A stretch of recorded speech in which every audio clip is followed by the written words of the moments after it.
ಈ ಡಾಂಬರ್ ರಸ್ತೆಯಿಂದ ಒಂದು ಅರ್ಧ ಕಿಲೋಮೀಟ್ರ್ ಇರುವಂಥ ಜಾಗ ಸಾಹೇಬ್ರೆ. ಈ ರಸ್ತೆಗಿರುವಂಥ ಜಾಗ ಸಹ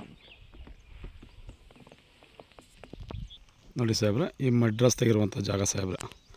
ಒಟ್ಟು 1 ಎಕರೆ 8 ಗುಂಟೆ ಜಾಗ ನೋಡಿ ಸರ್. ಈ ರಸ್ತೆಗೆ ಆದಂಗೆ ನಾವಿಲ್ಲಿ ಏನು ನೋಡ್ತೀವಿ, ತೆಂಗಿನ ತೋಟ ಸಾಹೇಬ್ರೆ. ಒಂದು 3 ವರ್ಷದ ಮರಗಳಿರುವಂಥದ್ದು ಸಾಹೇಬ್ರೆ. ಇಲ್ಲೇನು ತೋರ್ತಿದ್ದೀನಿ ಸರ್, ಇದು 1 ಎಕರೆ 8 ಗುಂಟೆ ನೋಡಿ ಸರ್. ಜಾಗಕ್ಕೆ ಒಂದು ಓಪನ್ ಬಾವಿ ಕೂಡ ಇದೆ ಸಾಹೇಬ್ರೆ.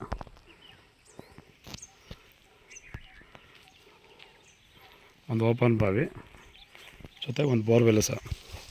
ಓಪನ್ ಬಾವಿ ಮತ್ತು ಒಂದು ಬೋರ್ವೆಲ್ ಇರುವಂಥ ಜಾಗ ನೋಡಿ ಸರ್. ನಾವೇನು ನೋಡ್ತೀವಿ, ಇದೇ ತೆಂಗಿನ ತೋಟ. ಒಂದು 3 ವರ್ಷದ ಮರಗಳು ಸಾಹೇಬ್ರೆ. ಇವಾಗ ಸುತ್ತ ಒಳ್ಳೆ ಬಾಕ್ಸ್ ಪೀಸ್ ಇದೆ ನೋಡಿ ಸರ್ ಜಾಗ. ನಾನು ಏನು ತೋರ್ತಿದ್ದೀನಿ, ಇದು 1 ಎಕರೆ 8 ಗುಂಟೆ ಇರುವಂಥದ್ದು ಜಾಗ ಸಾಹೇಬ್ರೆ. ಪ್ಯೂರ್ ರೆಡ್ ಸಾಯಿಲು ನೋಡಿ ಸರ್. ಪೂರ್ತಿ ಕೆಂಪು ಮಣ್ಣಿರುವಂಥದ್ದು. ಇನ್ನೊಂದು ವರ್ಷಕ್ಕೆಲ್ಲ ಫಲ ಬರುವಂಥದ್ದು ಸಾಹೇಬ್ರೆ. 1 ಎಕರೆ 8 ಗುಂಟೆ ಸರ್. ಮಳವಳ್ಳಿಯಿಂದ 6 ಕಿಲೋಮೀಟ್ರ್ ಇರುವಂಥ ಜಾಗ ಸಾಹೇಬ್ರೆ.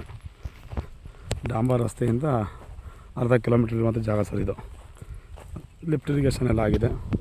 ಪ್ರತಿ ಮರಕ್ಕೂ ಕೂಡ ಡ್ರಿಪ್ಪು ಕೂಡ ಮಾಡಿದ್ದಾರೆ ನೋಡಿ ಸರ್. ಡ್ರಿಪ್ ಎಲ್ಲ ಆಗಿದೆ ನೋಡಿ ಸರ್. ಎಲ್ಲ ಫಸ್ಟ್ ಕ್ಲಾಸ್ ಆಗಿರುವಂಥ ಮರಗಳು ಸಾಹೇಬ್ರೆ. ಆಲ್ರೆಡಿ ಒಂದು ಹೊಂಬಾಳೆ ಕೂಡ ಬರ್ತಿರೋಂಥ ನೋಡಿ ಸಾಹೇಬ್ರೆ.